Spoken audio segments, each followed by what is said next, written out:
Thank you very much, everyone, for attending this webinar today on the Autosimply Manufacturing for Sage 300, as well as the barcoding solutions for Sage 300 for both the receiving and shipping side of inventory transactions within Sage 300. You'll note that the Autosimply Manufacturing is embedded directly into the Sage 300 desktop, because it's written in what we call the SDK, or the Software Development Kit.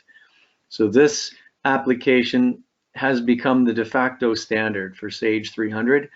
It is actually marketed as Sage 300 Manufacturing outside of North America, based on an existing OEM agreement with Sage. We have discussed the possibility of doing the same thing here in North America, but for now, it's still actually Autosimply Manufacturing, the development company that has created this solution. Now, the manufacturing suite actually consists of 4 distinct modules, so you can put together the level of functionality that you require based on the type of manufacturing you're doing and how much of the process you wish to automate within Sage 300. The base module is what we call manufacturing orders, where we create our bills of material, we can do BOM inquiries, and we create different types of transactions to address the manufacturing process. If you're dealing with lot tracked or serialized inventory, you can add in the manufacturing lot module, and this will allow you to issue raw materials by lot number and serial number, as well as receive finished goods that might be serialized or lot tracked. And then you have a production planning module, which allows you to manage both the purchasing side for raw materials, as well as your MRP production schedule for finished goods planning. And lastly, there's a shop floor control module that allows you to capture labor at an individual workstation. So if you're interested in having individual operators at a specific workstation log the start time and end time for when pieces or goods are being received, worked on, and then moved to the next stage in the production process, you can capture that more detailed labor cost information through the shop floor control module.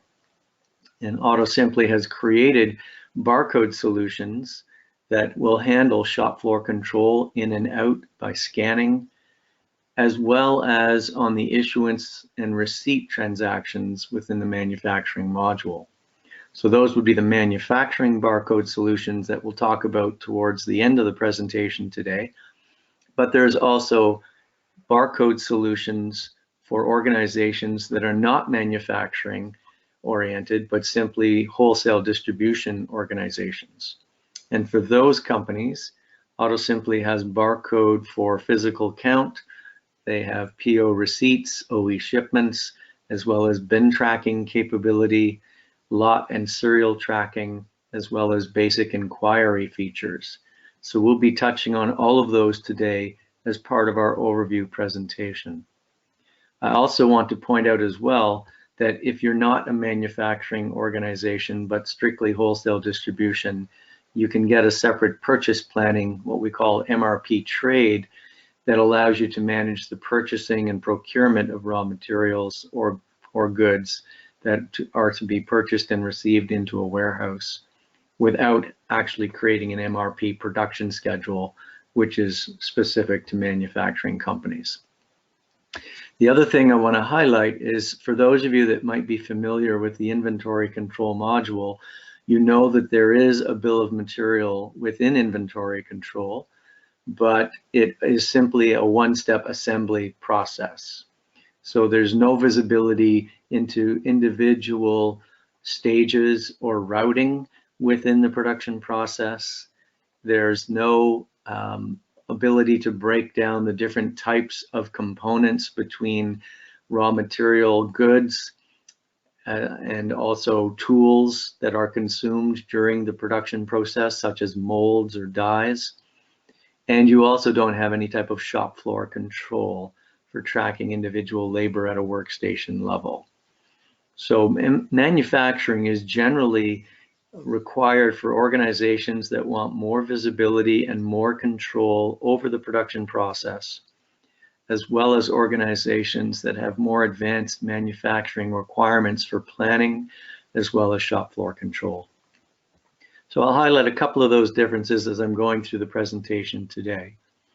But let's start by talking about the bills of material, since this is one of the key differences between what you have in the standard Sage inventory control module and what you get when you incorporate the bill of material with Autosimply.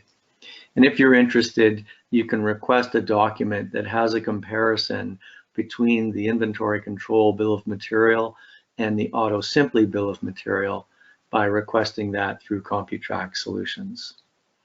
Now, when we look at the general page of the bill of material within Autosimply, we're looking at a finished good bill of material. You can have as many bills of material as you like within the application, and there is a way to import these bills of material from Sage 300 inventory control or other external applications into the Autosimply Manufacturing. Note right off the bat that we have revision numbers as well. So when we define a bill of material for a particular finished good item, we don't have to create a separate bill of material if we have derivative products that are very similar, or if we have slight changes to the bill of material moving forward, either because some of the components or operations are changing. We can just use a revision number and keep the basic elements of our existing bill of material, but make some minor changes so that you're not having to recreate and maintain a large number of bills of material. Now we also have a distinction between an assembled bill of material versus a phantom BOM. Now an assembled bill of material will show you each of the levels individually that are required for building subassemblies and rolling up to the parent item, the finished good item. Whereas a phantom BOM allows you to see the bill of material as one level, all components, all subassemblies highlighted at one level, so you get a view of all of the components that are required as part of a particular bill of material. Now the way to see that is to explode the bill of material. So when we explode the bill of material, we get a sense of how many levels, and we can go 16 levels deep within Autosimply Manufacturing. And you can see here through this graphical interpretation or a tree structure, we have one level with a subassembly 004, which has a further level with a subassembly 005 and a couple of raw material components. And we could break that down into a third level that would highlight some additional raw materials that make up that subassembly SF005. So by exploding the BOM, we get a view of how it's assembled through each level up to the parent item. So that's an assembled BOM and the view that you would have. We also provide a bill of manufacturing so that you get a sense through the operations what's required to be completed. And then within each operation, whether it's assembly or packaging, we can see the raw materials with the subassembly for the assembly operation and the packaging operation. So this is more of a routing concept for a bill of manufacturing to get a sense of the steps that are required to complete the finished good item. Now you also have a BOM status. So when we're creating our bills of material, you will define that as a status under development. And then at some point you can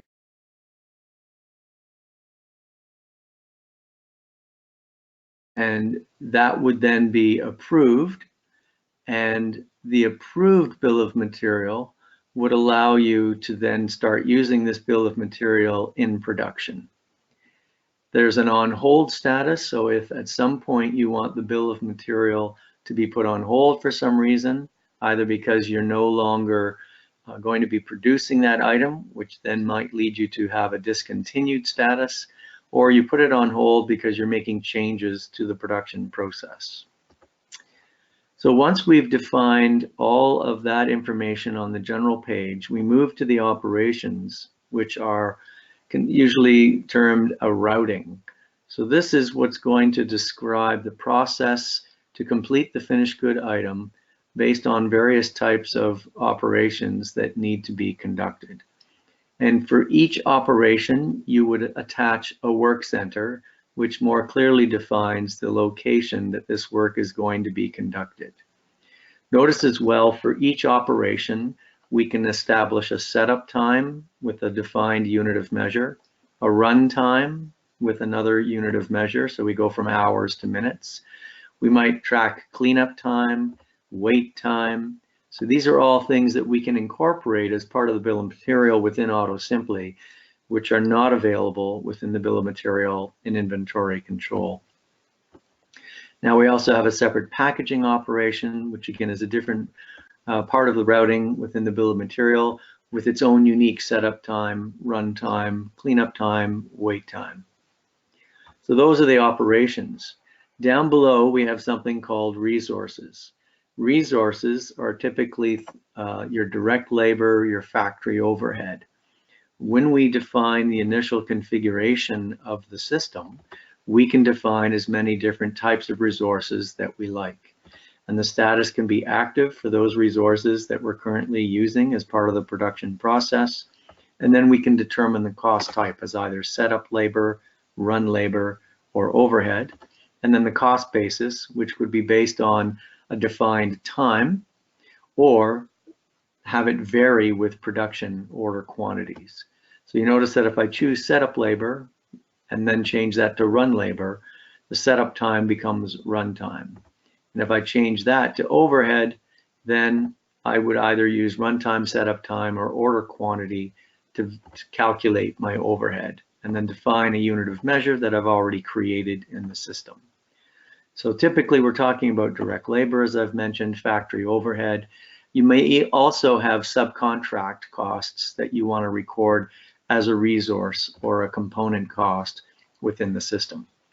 Now that's distinct from a tool type, which, as I mentioned off the top, is something that you consume in the production process, like a mold or a die. And this can also be incorporated as part of the bill of material, which is what you see here. So I've got resources on one side with a defined quantity, a unit cost, and the total cost to produce this particular finished good item. And then I may also be able to define tools as part of the production process. When I move to the components page, this is where I can see my subassemblies and all the raw materials that I'm going to be consuming, as well as packaging material tied to the operation and the type of cost that it is, and whether it's fixed or variable on production, and the quantity of these components that are required in order to complete the finished good item. Now you also notice a scrap factor here, a scrap percentage. What that does is it allows us to identify any waste that becomes part of the production process. So if I had a 10% scrap factor, then what the system automatically does is it knows that we need a quantity of 10 to complete the finished good. But if we know that 10% is going to be scrap, then it will automatically issue 11 components as part of the bill of material when I establish my production against this bill of material on a manufacturing order. So it will automatically account for the 10% wastage. And then we can define a start and an end date for production, which might be tied into a production schedule or a requested delivery date by a customer. And we can add comments and reference information. We have the unit cost information, and then any scrap cost that was defined by the scrap factor. We also support versions through engineering change orders. So again, as opposed to revisions, this now is a different version of the bill of material where I might have established a change in the production process or a change to some of the components that are required. And I want to document the date that that change was made, who that was authored and approved by, and if necessary, attach a document to support the engineering change order on this bill of material.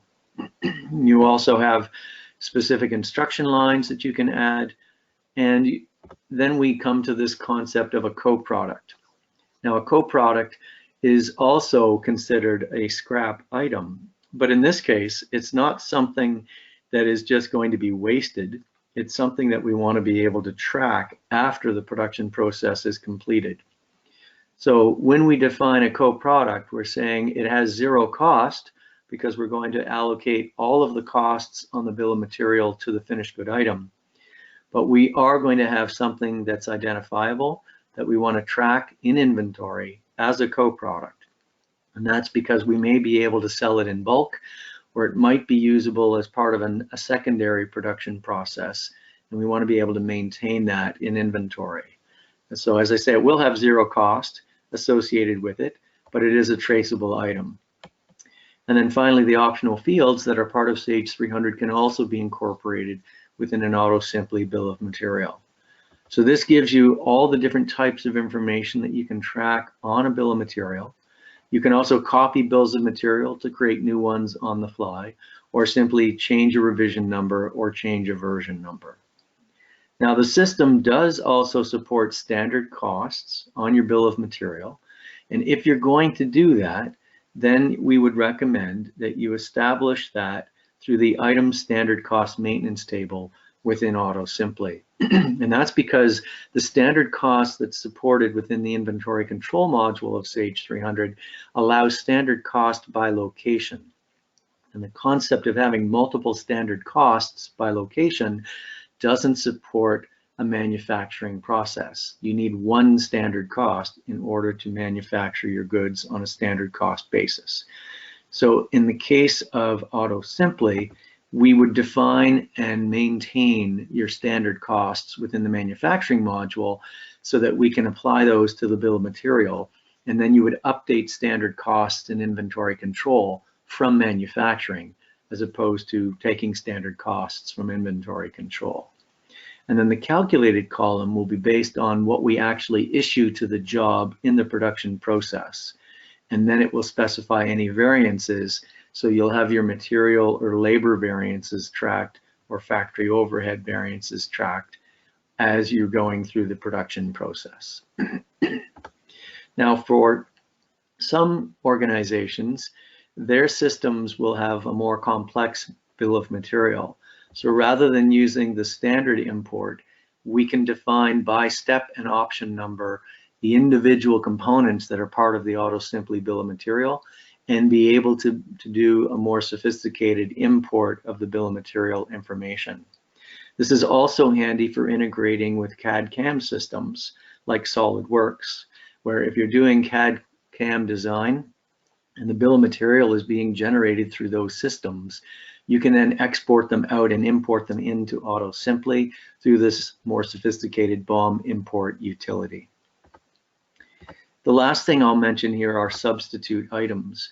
Sometimes you'll want to be able to define an item that's replaceable by a substitute item. So if you find you're in the middle of production and you don't have enough of a particular raw material in stock, you're able to substitute that raw material with a similar item that you've already defined as a substitute item. And then the system will identify that and allow you to use that item as part of your production process. So that covers the main information about the bill of materials within manufacturing. I should mention quickly that all of the costing is still going to be maintained through the inventory control module. So there's just one inventory database for both raw materials and finished goods, as well as your work in progress.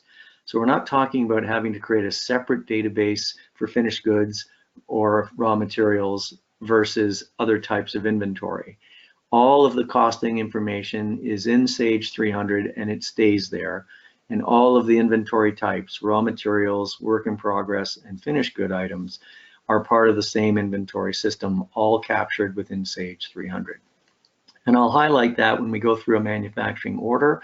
You can see that we will be updating statistics and inquiries directly against inventory control in the production process.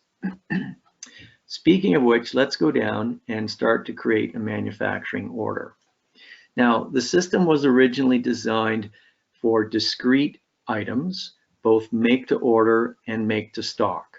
So if you're going to be creating an environment that supports make to order, you can enter a sales order within order entry of Sage 300 and then create your manufacturing order from the sales order. You can also make to stock by simply creating a manufacturing or MO entry and produce items for finished goods. The third thing that you can do is you can generate manufacturing orders off of your production plan. And we'll show you that once we've gone through the basic manufacturing order process. The other thing to note is that we've got 3 different types of manufacturing processes that are supported within Autosimply. We have the standard MO entry, which is a 5-step process where we create the MO, we activate it, we issue raw materials to the floor, we can do returns if necessary, and then we close out the MO. We receive the finished good item back to inventory, and we close out the MO. So that's a 5-step process. The other thing that we can do is backflush. So if we backflush, instead of doing separate receipts and separate issuances, we can do a backflush transaction, an MO backflush. And what this does is it combines the issuance and receipt for production processes that have a short duration, generally speaking, less than 1 day. So you can do the work throughout the day, putting your items together, completing a manufacturing process, and at the end of the day, you can backflush all the issuances and receipts to update your costs on those finished goods orders, and then that will update inventory control. So it would relieve your raw materials inventory and update your finished goods inventory in one step by doing the issuances and receipts as one process. So that becomes a 2-step process where we create the manufacturing order or the work order and then backflush it. The last option that you have is to use what's called a Kanban or Kanban.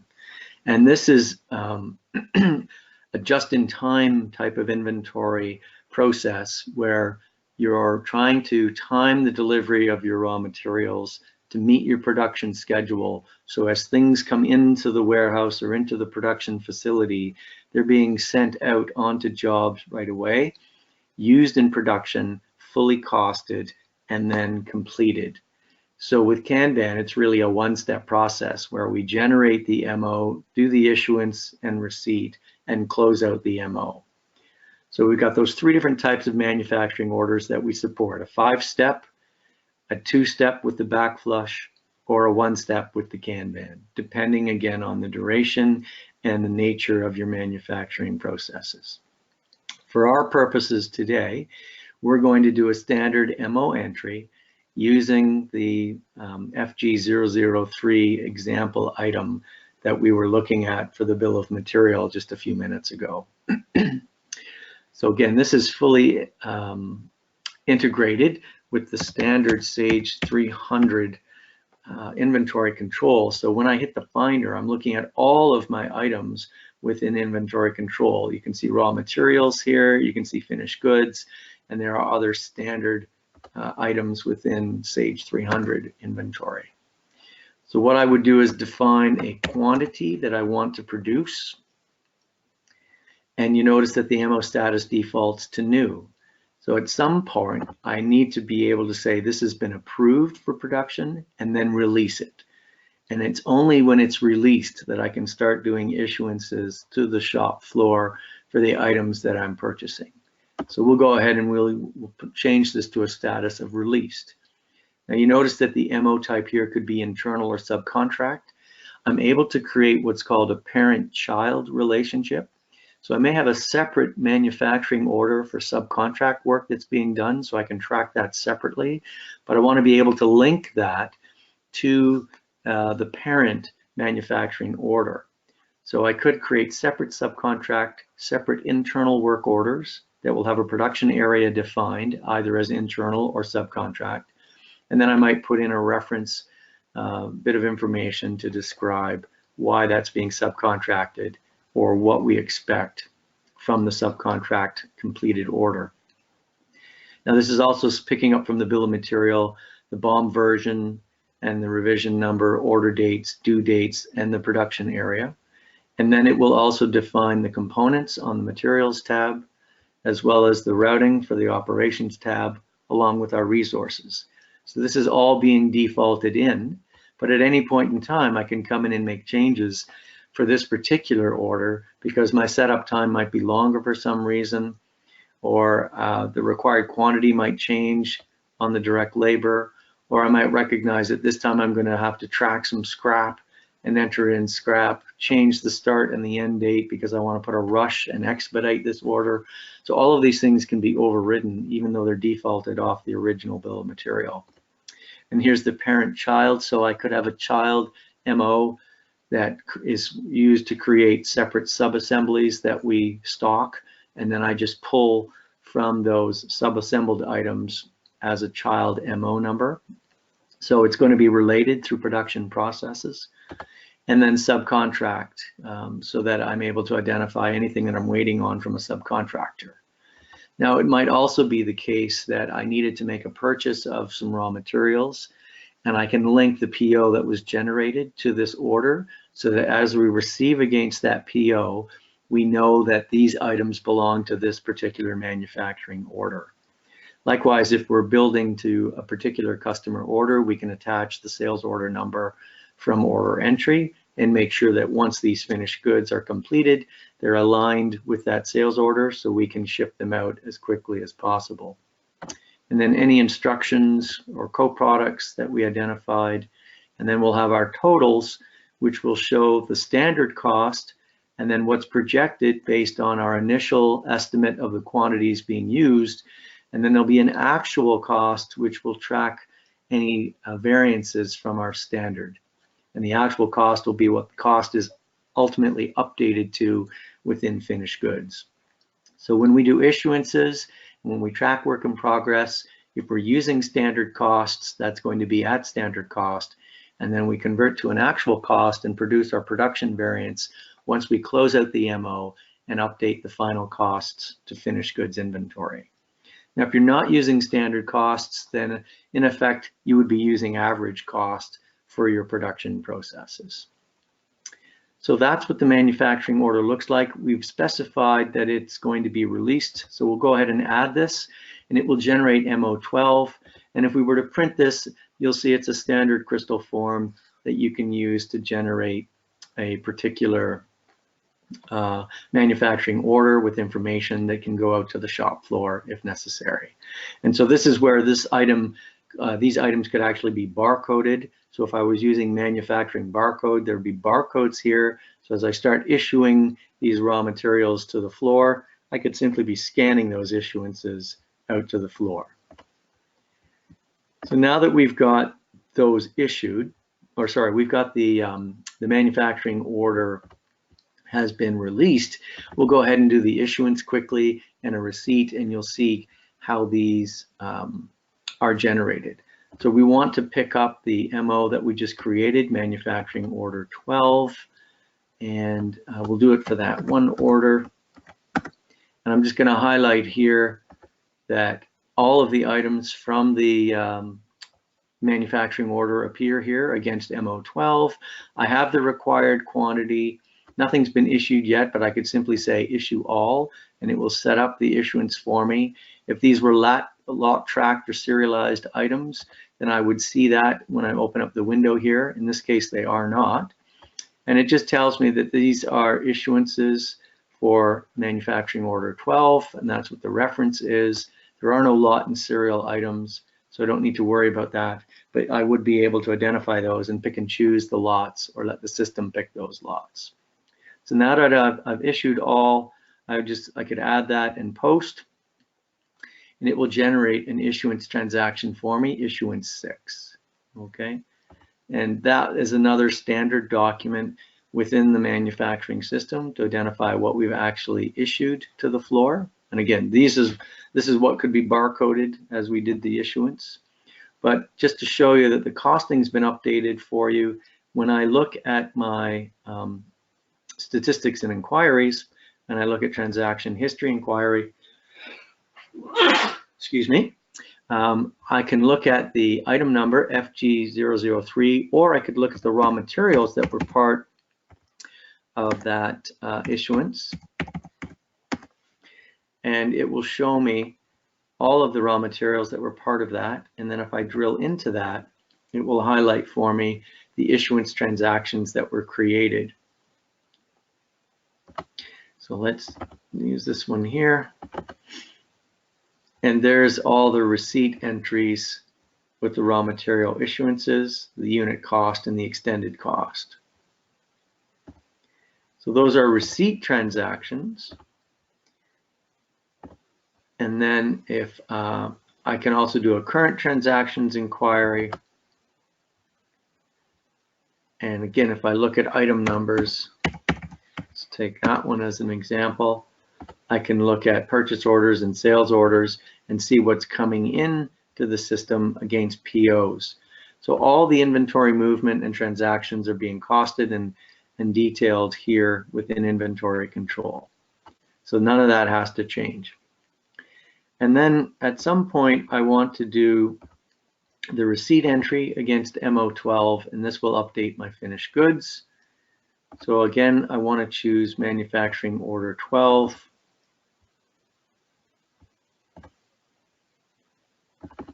And that will highlight my finished good item plus the scrap item. And I haven't received any, so I want to receive all 10 and go ahead and post. And that will do a receipt entry for me, receipt 3. And that finished good item FG003 is now received back into inventory control. And again, if I were to go and look at my statistics and inquiries within Sage 300, and this time I wanted to look at my finished good item,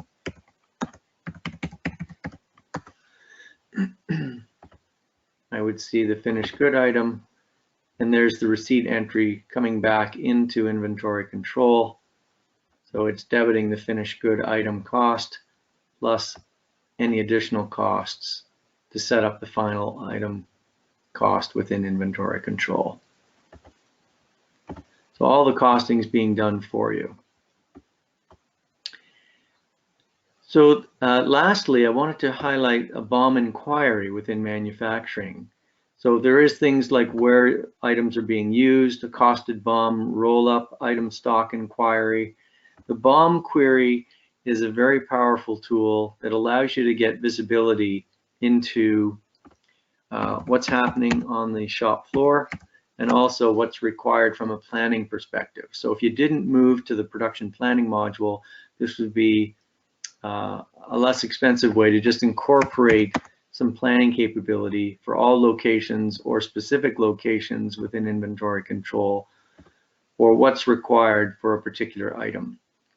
So if I expand the window, you'll see that I've got my packaging and my raw materials, my semi-finished goods by level. So you can see it's a 3-level bill of material for this item. And I can see the parent items that the raw materials or sub-assemblies are related to. But now from this view, I'm able to identify what the quantity required is to complete the finished good item. So there's the required quantities there to complete a quantity of 10 if I was making that order. And then I've got what's in stock. So I can see what's on hand in inventory, what's on order, so what's on PO, what's already been allocated to production, and then what's the quantity needed.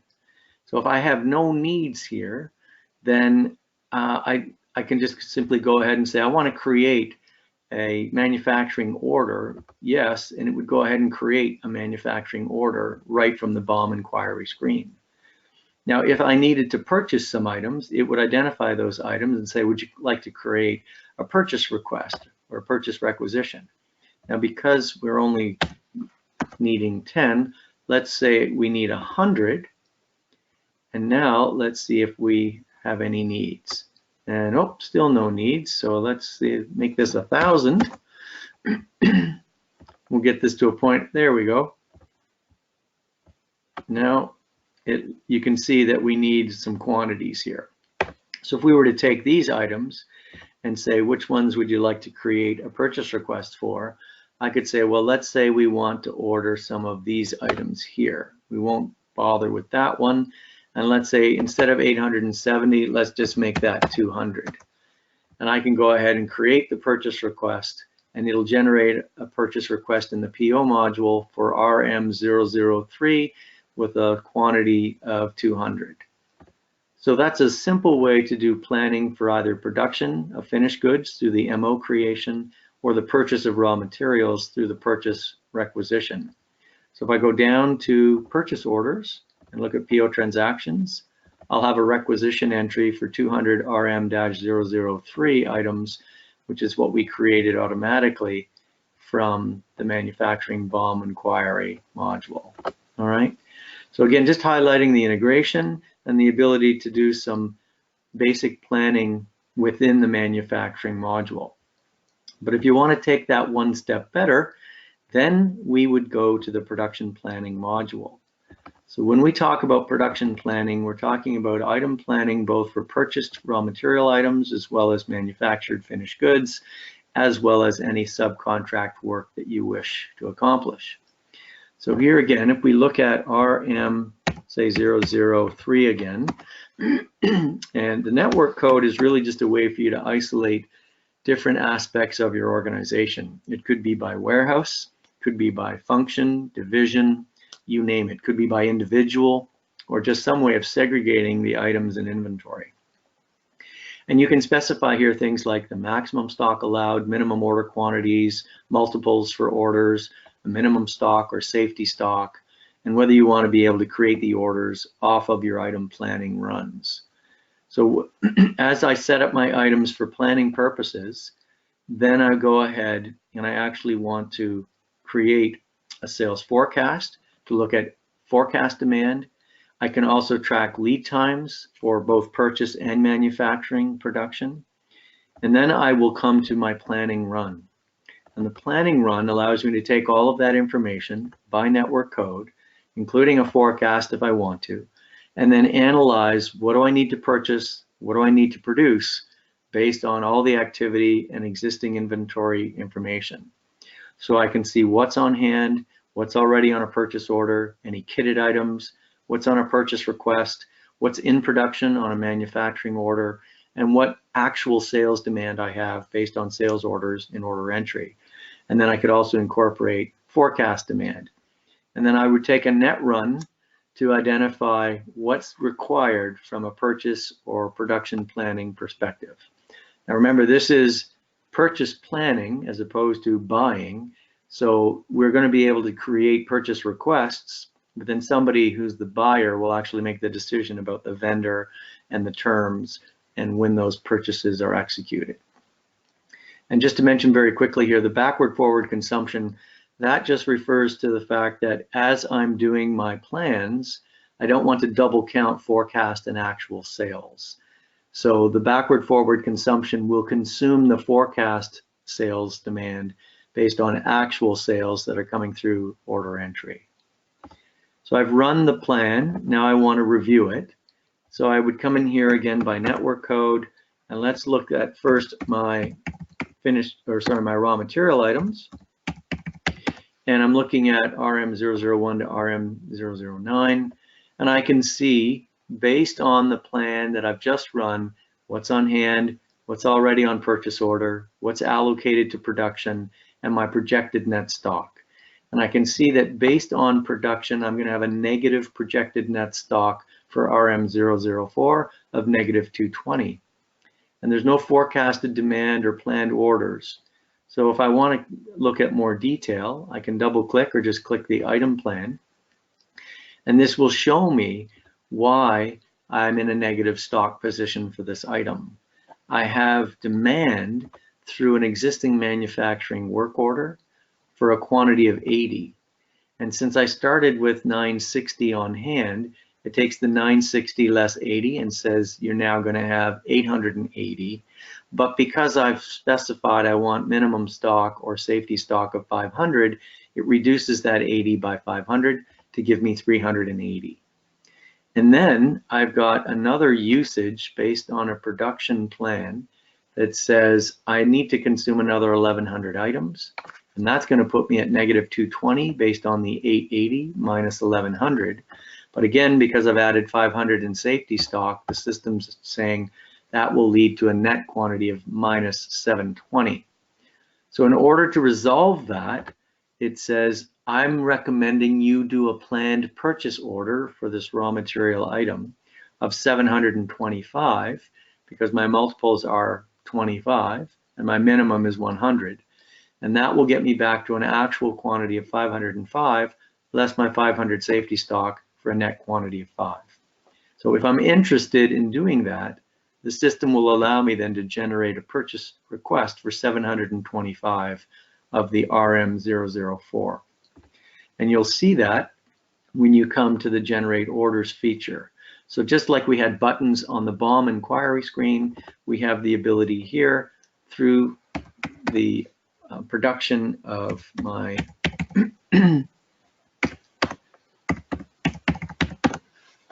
plan to identify by location what I need to purchase. So it tells me that RM3, 4, and 9 are the ones that we need. And it's the quantity of 725 that we were just talking about. And again, I could modify that and say, no, let's just get 225. I think that'll be good enough for now. And say, yes, I'd like to create a purchase request against RM004 and post that. And it generates requisition 15 for me. So again, if I go over to the PO module, you'll see that that's been created for me as a purchase request, so a requisition entry. And then at the end of the day or the end of the week, you could consolidate these requests to one vendor. So there's the 225 that we ordered based on purchase request number 15. All right, so that's the integration and the planning capabilities from a raw materials perspective. Now, if we just review that very quickly from a manufacturing perspective, and then we'll finish up by showing you the barcode interface for managing inventory. So this time, if we do a planning inquiry, but not against raw materials, instead we do it for finished good items, we'll do FG001, FG009, and we'll pull that information in, and we can see there's forecasted negativity for FG002 and FG003. So if we take this one here, the FG002, and we want to see the individual item plan for that, it shows us that I have no stock on hand, and I have a production order that I'm going to be producing 30 items for. I've said my minimum stock is 500. So if my actual quantity is 30 that I produce, I'm still short 470. Now I've also got a sales order, so I've got actual demand for 50, which reduces my 30 to a negative 20. But again, when I add the 500 safety stock, it's negative 520. So the planned order is to produce 520 because I have multiples of 10. So I can produce exactly 520, which will give me an actual quantity of 500, which meets my safety stock net quantity of 0. So here again, if I want to generate the order, I would just simply go over to Generate Orders. This time it's a manufacturing order as opposed to a purchase request. And I would fill out the same information for the network code and then the item FG001 to FG009. It's all, the area code would be for this particular production area. And then it pulls in those items and identifies how much I need to buy. And in my case, let's just say I wanted to do this one. And instead of 490, I wanted to do, let's just say 190. And I would say yes and post. And it will generate an MO against FG004. And I believe we were using 12, so the next one is 13. Okay. So very simple to use, but it gives you visibility into all the inventory movement within your organization and the ability to plan for both production as well as purchasing to make sure there's no stockouts or shortages of your finished goods or your raw material items. And there are a couple other inquiries that we talked about, such as available to promise. So in closing, I'll just highlight this before we move over to the barcode. So in this case, I might have a customer, I might have an item, and I can simply come in here and based on network code, say what's available to promise based on what's on hand, what's on demand, what's available, what's on order. So you can see what's available to promise to that customer if you have a good customer calling up. And we also get a sense of what their outstanding balance is, whether they still have credit left over or whether they're going over their credit limit based on what they're asking to purchase from you. And you can get a breakdown quickly by warehouse location of what's on hand and what's available. So it's a nice snapshot view. And then you can also look by period as to see what they've been buying previously and a history of what they've been purchasing over the last 30 days or a year. Okay, so just thought I'd highlight that very quickly as we wrap up the manufacturing part of the presentation. So that's Autosimply Manufacturing. Now next, we want to take a few minutes to just highlight for you the barcode interface. So what we'll do here is we'll jump down to a separate company. We'll talk very quickly about the integration of barcoding to Sage 300, and then we will wrap up our discussion for today. So under options, we have the ability to support standard barcode 39 or 128 labels, which are one-dimensional simple barcodes. We also have a special format called GS1 that combines things like production dates, due dates, packaging dates, best before dates. It also incorporates lot numbers or serial numbers with the item code. So this provides more information so that if you have lot tracked items, you don't have to scan once for the item and once for the lot. You can scan once for all that information. If you deal with medical instruments, HIBC is another specialized format that we support. Now the user master identifies the fact that when we define a barcode user, that's different from a Sage 300 user. The barcode users are people that have access to Sage 300 through the barcode interface, but you're not consuming a LAN pack for each barcode user. You use one LAN pack license to integrate all of the barcode users that are scanning information or reading information from Sage 300. It's a real-time integration because it's based on a Wi-Fi service. And these are all the types of transactions that barcode users can participate in without logging into Sage 300. So typically we see PO receipts or OE shipments. We talked about the manufacturing, receipt, return, issuance. So these are all supported for both finished goods and raw materials, the back flush feature, the Kanban feature, and also all of these shop floor control transactions can be supported through the barcode interface. But if you're not in manufacturing and you just want it for receipts, shipments, and maybe stock counts, all of these types of entries are recorded and stored through a barcode interface. Now, as I mentioned, all you need to do is identify the SQL database and the Sage 300 web server, as opposed to the application server, that you need to link to. And you fill in the IP address, and then you're able to connect to Sage 300 through the barcode interface. Because when we talk about the barcode interface, we're talking really about a separate desktop. So unlike other barcode systems where you need to have a handheld scanner, because Autosimply has developed a unique interface for the barcode system, it really is a remote access interface, much like a simplified web screen for Sage 300, where you can access it on a tablet or a smartphone or a handheld device, or in my case, I'm just using a standard notebook computer. And when I log into the system, I have a drop-down list of all the Sage 300 companies I'm currently linked to, and by saying OK, it will expose the menu for all the items or transaction types that I want to see in the system.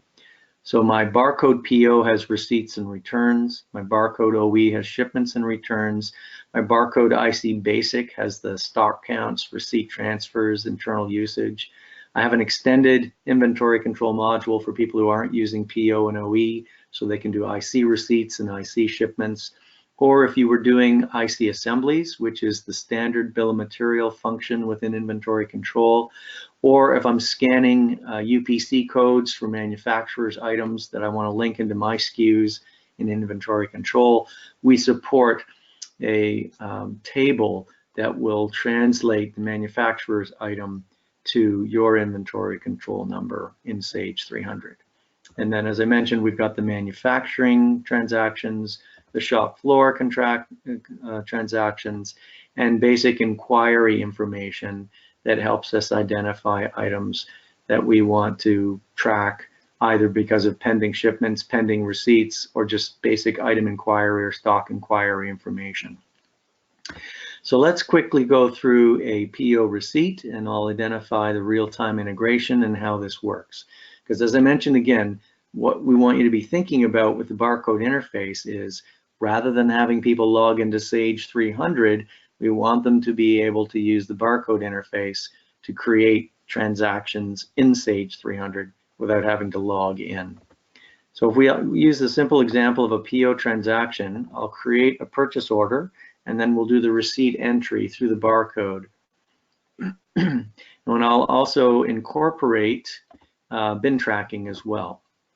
So we pick a vendor, and let's say this is going to be the barcode PO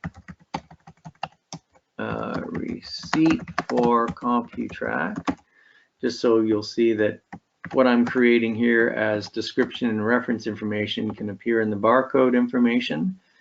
And let's do, I'm going to choose an item that's got barcodes, or serial numbers. Let's do that just to make it a little bit more interesting. So let's use the answering machine today and say that this is coming into location 1 and I want an order of 10, and that's fine. And we're going to go ahead and post that PO. So PO 42 is created, and now I want to do the receipt.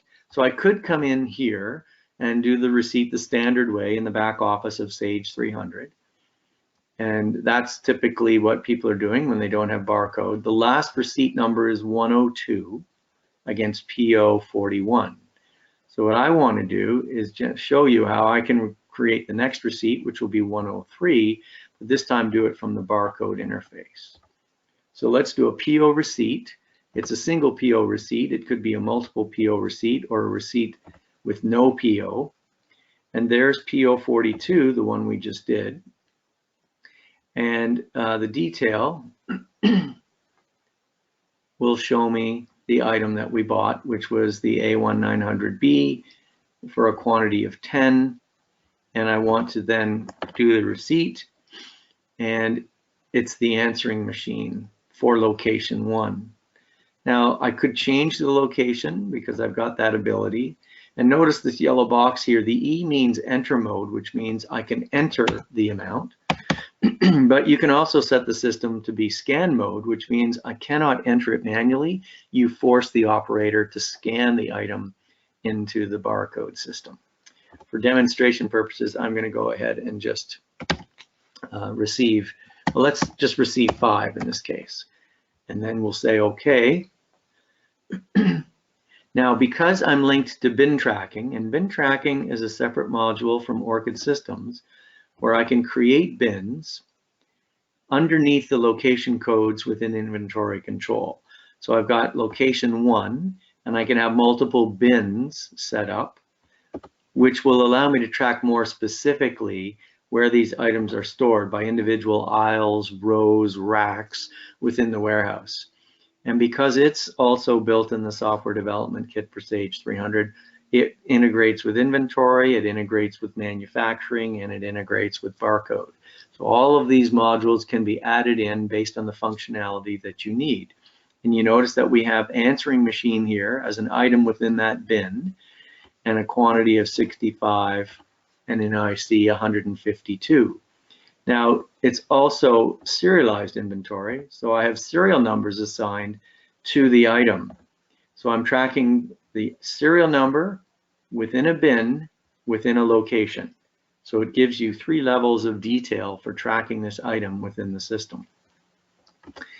So now what I'm going to do is complete the barcode process, and we'll enter in the bin number. So we would scan that in, and then the bin quantity would be 5 because that's what we said we were receiving. And so we still have 5 outstanding. And then it knows that it's serialized, so I could manually scan the serial number if I had that, or I could tell the system, no, go ahead and auto-generate the next 5 serial numbers based on my existing serial format. So that's what it does. And then I can add that in, and it will record the bin entry, and I can review that to say, here's the item I'm receiving. It's going to be a quantity of 5 into this bin, and it's serialized, and there's the serial numbers. And if I'm okay with that, then I say go ahead and post. And it will generate both a PO receipt as well as a bin transfer for the put away of those items into the bin. So all of this is working seamlessly together and updating Sage 300 in real time. So it's generated receipt 103 and bin transfer 40. So now let's go into Sage 300. And we will see bin transfer 40 has been created in the back office. There's bin transfer 40 against PO receipt 103. It's a put away of this item for a quantity of 5 into this bin. And then I could override this and say I want to change the bin to some other bin if I wanted to, or break that up. So the bin transfer for the put away has been created, and you saw the receipt number for that bin transfer. So by looking into the PO module and the receipt entry, you'll see that the system has been automatically updated for receipt 103, or the answering machine for a quantity of 5, and that quantity has the serial numbers applied to it. So very quick and very easy for you to record receipts. You can do the same thing for OE shipments. You can do the same thing for physical counts.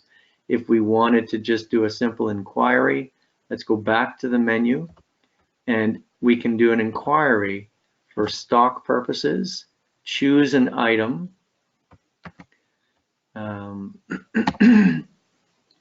So let's choose an item, let's say an A item, and it will show me all the A items, and I could pick and choose any of these items. If we go back to our answering machine as an example, it does a stock inquiry to tell me what's on hand, what's on order, and what's allocated. And I can see what's on so the allocation is to a sales order within the order entry module for order 68. And so this gives me the ability to take a closer look at this information and also then see what's on order, what's on purchase order. So this is a basic stock inquiry. You can also see pending shipments for orders by location as of today or the next 3 days, and just start to go in and see what's available or what's happening this week for particular items by period, by customer, or by item number. And I can choose the item number and have that find information against a particular item number. I can also just do a straight item inquiry and do a finder search for a particular item, and it gives me basic information and then the item info and then optional field information. So depending on what your needs are, you can go in and take a look at these bits of information. If you've got manufacturing running or you want to do a bin inquiry, all of that is visible through the barcode interface. And as we mentioned, we could do shipments and we could do stock counts. Now, when we do stock counts, we would choose by location. And so I would generate a stock count worksheet in inventory control, and then I would be able to start entering information about the stock that I counted and say, okay. And so I could have a counted quantity and what I've actually counted and go ahead and post this. And this would either post to the stock count out, yes. And then we would say, do I want to override what was previously counted? Add that. So I would add it to what was already counted, or I could override what was counted and say, no, I now want 120 set up. And so override means that it's going to update the physical count worksheet with the new feature or the new figure of 120. So this is how you can now do your stock counts, and when you incorporate this with bin tracking, you now introduce the concept of cycle counts. Okay? So that's essentially what the barcode system is all about within Barcode. We appreciate your time today. We thank you for watching the presentation for the Autosimply Barcode and the manufacturing module. We hope that you found this information useful. And if you have any further questions, please reach out to Mark or Stefan at Computrack Solutions, who can provide additional product information, pricing, or schedule a one-on-one presentation for you to address any specific questions that you have. Thanks again for your time today, and have a great day.